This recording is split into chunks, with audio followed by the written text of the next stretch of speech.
Yes, welcome back to my bedroom for another 8 minutes of fun here on the Lindsay Show.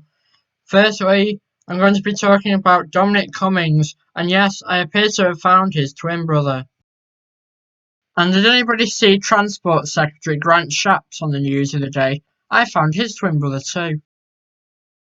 Today, I'm going to be talking to pub quiz master Nathan Turner, so please welcome him, ladies and gentlemen. Hello. Hi, Jake. How are you doing?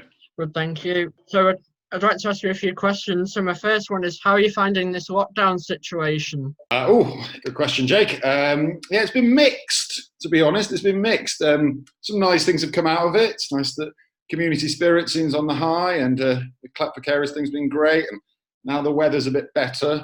It's nice to be able to go out and do some walking, do some exercise. But yeah, for people in the entertainment industry, it's quite a treacherous time. We don't know how and when things are going to get back to normal. So yeah, everyone's coping as best they can. So my second question is, have you got any hobbies or interests? Yeah, lots. Do lots of things. So tied in with what I do work-wise, which is mainly acting, is my main thing, theatre acting. Obviously, I do my quizzes and I do my DJ sets and things. So when I've got a little bit of time left over, I'm a big football fan. So I would say that takes up a lot of my time. Following Manchester City is my team, and the Wales national team as well. As you say, you run a quiz. So for anyone that doesn't know about it, could you maybe tell them a bit about it? Yeah, of course I can. So started. This will be the 9th week now. It's called the Publis Quiz on Facebook, and I stream that live on Wednesday nights at 7:30. And it's something I've been doing on and off for many years, hosting pub quizzes in pubs.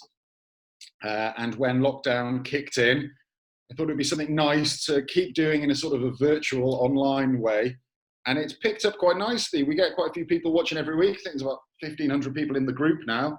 And usually about 100 of them tune in. And that probably means there's maybe 200 odd people playing every week, because a lot of people are in lockdown with someone else. And so, yeah, I write that Mondays and Tuesdays and host it on a Wednesday. And yeah, it's good fun. I really enjoy it. And anyone watching is welcome to join. Just type in the Publis Quiz on Facebook. What would you say is the most fun part of the quiz? The most fun part for me is definitely I stole a round from a TV show called Taskmaster, and it's a lot of fun. So I come up with my own ideas, but it's their format that I make everyone at home do a challenge or a game in the interval. And yeah, anyone watching, you have to look at some of the entries. People have only got 10 minutes to come up with them and do what they can using their imaginations. But we've had people recreating music videos, Disney, making crazy sandwiches, all sorts. But it's my favourite bit of the quiz because I do nothing for 10 minutes. I have a toilet break and crack open a beer, and everyone comes up with their crazy ideas, and then I get to sit there and judge them, which is a lot of fun. I know you've changed it for this week, but what score bracket would you need to be looking at to win? To win, it's kind of different every week, to be honest, Jake. So I tend to, when I write my quizzes, I tend to try and make it so no one gets less than a third of the score. Sometimes it's out of 90, sometimes it's out of 100. So try and make sure most teams are getting at least 30. And then the winners, I don't like anyone to be getting more than sort of 70, 75, because then it's too easy. So most people are between a third and 2/3, and the winners are usually in the 70s somewhere. What sort of prizes are available if you win? So I started off with a whole bunch of different prizes, and I've kind of narrowed it down at the minute. I always let the winners choose a round for the next week, which is the most popular one. But I've given away all sorts. I've done my sister was giving away makeup tutorials at one point. I came into a load of hand sanitizer that I was sending out to people. I've sent out loo roll, and just small silly prizes. It's quite hard to give out big prizes for a number of reasons, but one of them is that I can't really stop anyone cheating. So when I've done it in pubs in the past, sorry, that's my email going off. When I've done it in pubs in the past and there's been cash prize, I'm quite good at making sure everyone's playing fairly. But because this is just a bit of fun and something for everyone to do on a Wednesday, I keep the prizes sort of silly and makes it not really worth cheating. What do you usually do for a living if it wasn't this scenario? So yeah, it's acting that I mainly do. I've for about 7 years now, I've been a professional actor. I do a lot of theatre touring, but that's something that's going to be changed and affected even when things do get back to normal. That a lot of regional theatres that I've worked at are having trouble. Some of them have already announced they're closing down forever, and some of them will be changing how they produce theatre shows. But that's my main sort of trade. Along with that, though, as an actor, you kind of have to do whatever works there. So I've done audiobooks a lot. I do voiceover work. Touring acting has been my main thing for the last few years, though. I've been very fortunate that I have toured the world in a couple of shows. I did an international tour of Macbeth a couple of years ago. It was amazing. Last summer, I toured the UK and Europe with a company called Illyria, doing a stage combat show that was lots of sword fighting. All sorts that come along. And then in the gaps, as many actors do in between contracts, I do quizzes, I run DJ nights, I'm a musician, kind of jack of all trades. You've got to do what you can if you're in the entertainment world to keep yourself employed and keep the bills paid. You say voiceovers, what would we know you from? Voiceover. So a lot of the stuff that I've done has been audiobooks, ad campaigns. I did a Guinness one a few years ago. That's probably the one that most people would recognize. It was they used some famous people for the TV ads, but I did the YouTube and the radio adverts that if I can remember the words, I'll recreate it for you now. It takes 119.5 seconds to pour the perfect pint. Guinness, good things come to those who wait.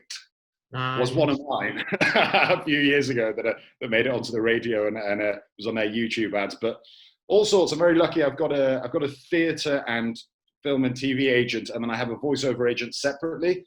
So between the two of them, usually I keep myself pretty busy.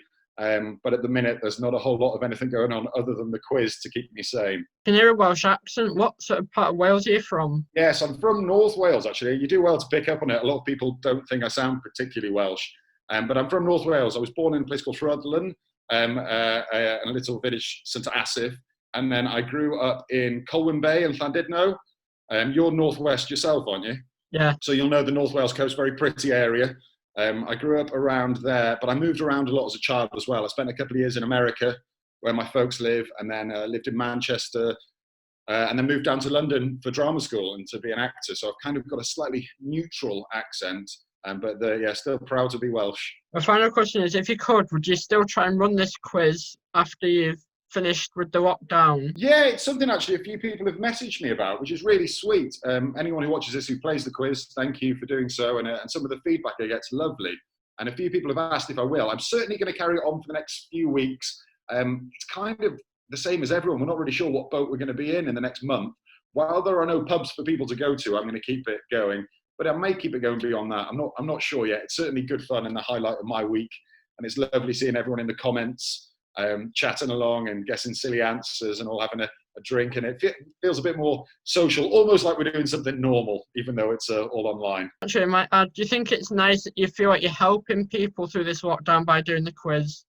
I mean, compared to essential workers and people who are doing real stuff, what I'm doing is very small, but it's certainly lovely to hear that it's a bit of entertainment, especially I've had quite a few people message me who are in lockdown on their own, and it's something that means that they feel like they've got people to chat to and something to get involved with. So if it's helping in any small part, that's lovely. But the real help is certainly being done by people, frontline workers and emergency workers and whatnot. So comparatively no, but it's always nice to do your little bit. Well, thank you for that, Nathan. Thank you so much. A pleasure, Jake. Thanks for having me on your show, and keep up with your positive posts and whatnot. I'll see you soon. I'll be doing the quiz on Wednesday. Brilliant. Look forward to it, mate. Cheers. Take care. Cheers. Bye-bye. That was Nathan Turner, ladies and gentlemen. Next week will be the last in the series for a while, and I'll be interviewing Dylan Prinsep. Thank you for watching. See you next week.